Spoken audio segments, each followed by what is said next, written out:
जय श्री राम, जय महाराणा, जय राजपूताना, हर हर महादेव, जय माँ भवानी, जय हिंद। महाराणा उदय सिंह जी का अभी तक आपने 10 भाग श्रवण कर चुके हैं। उससे आगे की इतिहास कथा उनकी अब बताते हैं। 16 मार्च 1559 ईस्वी को मचींद नाम का गांव, जो वर्तमान में राजसमंद जिले में स्थित है, उसमें महाराजकुमार प्रताप सिंह जी व कुंवरानी अजबदे बाई के पुत्र भंवर अमर सिंह जी का जन्म हुआ। महाराणा उदय सिंह जी अपने पौत्र के जन्म की खुशी में एक लिंगनाथ जी के दर्शन करने कैलाशपुरी पधारे। महाराणा उदय सिंह कैलाशपुरी से लौटते वक्त आहड़ के पास आखेट हेतु पधारे, जहां उनकी नजर बेड़च नदी और विस्तृत पर्वतमाला पर पड़ी। महाराणा ने अपने मंत्री को आदेश दिया कि इन पहाड़ी नाकों को बांध करके एक बांध का निर्माण किया जाए। महाराणा उदय सिंह ने अपने सामंतों से विचार विमर्श किया और कहा कि चित्तौड़ का किला काफी मजबूत है, लेकिन ये एक ही पहाड़ी पर बना हुआ है, इसलिए अगर इस किले को एक बार घेर लिया जाए तो वीर गति ही एकमात्र उपाय शेष रह जाता है। अलाउद्दीन खिलजी और बहादुर शाह के हमलों में ऐसा हो भी चुका है। यदि हम बेड़च किनारे अपनी राजधानी बनाएं तो ना कभी रसद की कमी होगी और ना ही शत्रु हमें कभी घेर पाएंगे। हमें पहाड़ी लड़ाई लड़ने का मौका भी मिलेगा। सभी सामंतों ने महाराणा उदय सिंह जी के इस विचार की काफी सराहना की। महाराणा उदय सिंह जी ने एक छोटी पहाड़ी पर महल बनवाना आरंभ किया, लेकिन यह महल आधा ही बन पाया था कि तभी एक ऐसी घटना घटी कि महाराणा को निर्माण कार्य रोकना पड़ा। वर्तमान में ये अधूरा महल अब मोती महल के नाम से जाना जाता है, जो फतह सागर झील किनारे एक पहाड़ी पर स्थित है। इस महल के कारण इस पहाड़ी का नाम भी मोती मगरी पड़ गया। महाराणा उदय सिंह जी एक दिन शिकार करने निकले तो पिछौला झील किनारे एक योगी जी पर नजर पड़ी।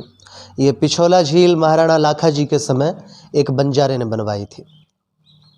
तो महाराणा जी घोड़े से उतरे और योगी को प्रणाम किया। इन योगी जी का नाम था योगी प्रेमगिरी जी महाराज। इनके विषय में एक प्रसिद्धि थी कि इनकी कही हुई हर बात सच होती है। योगी प्रेमगिरी जी ने महाराणा उदय सिंह जी से कहा कि तुम यहाँ नगर बसाकर इसे अपनी राजधानी बनाओ तो ये वंश और ये नगर कभी तुम्हारे और तुम्हारे वंशजों के हाथों से नहीं जाएगा। महाराणा उदय सिंह जी परम संत सेवी महाराज थे। उन्होंने योगी महाराज की सलाह मान करके मोती महल का काम रुकवा दिया और पिछौला किनारे जहाँ योगी जी बैठे थे वहीं नींव का पत्थर रखा और मंत्रियों को हुक्म किया कि देखो, अब यहीं पर भव्य महल बनाए जाएंगे। अगले दिन महाराणा उदय सिंह जी के मन में आया कि फिर से उन संत का दर्शन किया जाए। जब वे वहां पहुंचे तो उन्हें योगी प्रेमगिरी जी कहीं भी नजर नहीं आए। अब हम आपको उदयपुर सिटी पैलेस के वे हिस्से जो महाराणा उदय सिंह जी के द्वारा बनवाए गए हैं उनका वर्णन बताता हूँ। एक है नौचौकिया महल। ये धूनी जहाँ प्रेमगिरी जी महाराज बैठते थे उनकी जगह एक महल बनवाया गया, जहाँ चारों तरफ 3-3 दालान होने के कारण उसका नाम नौचौकिया रखा गया। महाराणा उदय सिंह जी ने आदेश दिया कि आगे से मेवाड़ के महाराणाओं का राज तिलक यहीं किया जावे और नौचौकिया महल मुख्य रूप से रानियों के रहने हेतु बनवाया गया। एक उन्होंने बनाया जिसको नेका की चौपाड़ कहा जाता है। महाराणा ने नौचौकिया महल के सामने एक और महल बनवाया जिसे कि नेका की चौपाड़ या पांडे की ओबरी भी कहा जाता है। यह महल भी रानियों के रहने हेतु ही बनवाया गया। बाद में इस महल का निचला हिस्सा मर्दाना महल नाम से जाना जाने लगा। नेका की चौपाड़ महल के निचले हिस्से में कुछ बदलाव करके इसे पुरुषों के रहने के लिए तैयार किया गया। नेका की चौपाड़ महल का निचला हिस्सा मर्दाना महल नाम से जाना जाने लगा। नौचौकिया और नेका की चौपाड़ के बीच में पत्थरों का एक चौक बनवाया गया जिसे राज आंगन कहा गया। ये रानियों के लिए बनवाया गया। महाराणा उदय सिंह जी ने यहाँ एक जनाना रावला भी बनवाया जो वर्तमान में भी जहाँ पर अभी कोठार है वहीं पर ये स्थित है।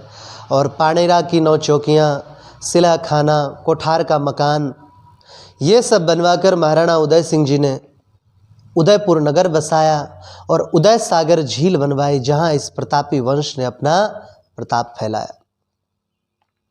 ग्रंथ राणा रासों में महाराणा उदय सिंह जी के द्वारा उदयपुर बसाने का बहुत सुंदर वर्णन किया गया है कि उदयपुर बसाने के कुछ वर्ष बाद लिखे गए ग्रंथ राणा रासों में यह वर्णन के काव्यात्मक रूप से लिखित है, जिसका कुछ मैं बताता हूँ। महाराणा उदय सिंह जी ने एक नगर बसाया जिसका नाम उदयपुर रखा। उसके चारों ओर सुंदर चौक बनवाए, दुकानें बनवाई, सेना के रहने का सुंदर स्थान बनवाया, राजप्रसाद अर्थात राजमहल और अंतःपुर जो रानियों के रहने का महल है वो बनवाए। ये राजप्रसाद भगवान विष्णु के महलों के समान थे। राणा रासों के लेखक लिखते हैं कि एक विशाल सभा भवन भी बनवाया गया। विशेष अवसरों पर यहाँ भीड़ इतनी ज़्यादा होती थी कि मानो पूरा संसार एक जगह एकत्रित हो गया हो।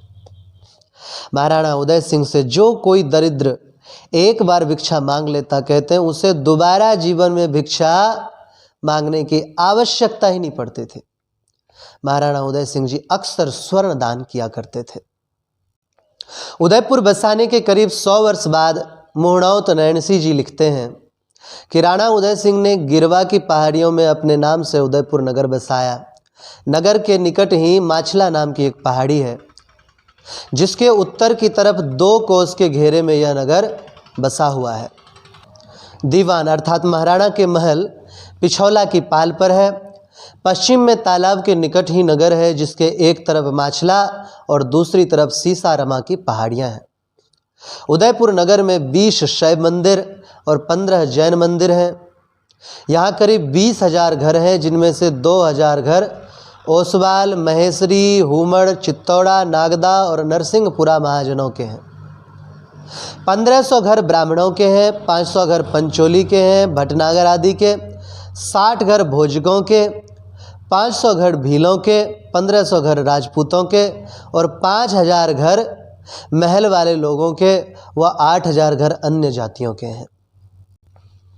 आगे का चरित्र हम अगले भाग में वर्णन करेंगे उदय सागर आदि झील को बनाने का। अगर ये वीडियो पसंद आता है, महाराणा उदय सिंह जी का चरित्र आपको अच्छा लगता है, तो हिंदू स्वराज संगठन के चैनल को, यूट्यूब चैनल को सब्सक्राइब कीजिए, लाइक कीजिए, शेयर कीजिए, बेल आइकन में ऑल सेलेक्ट कीजिए और एक प्यारा सा कमेंट कीजिए। मिलते हैं अगले वीडियो में, तब तक के लिए जय श्री राम, जय महाराणा, जय राजपूताना, हर हर महादेव, जय मां भवानी, जय हिंद।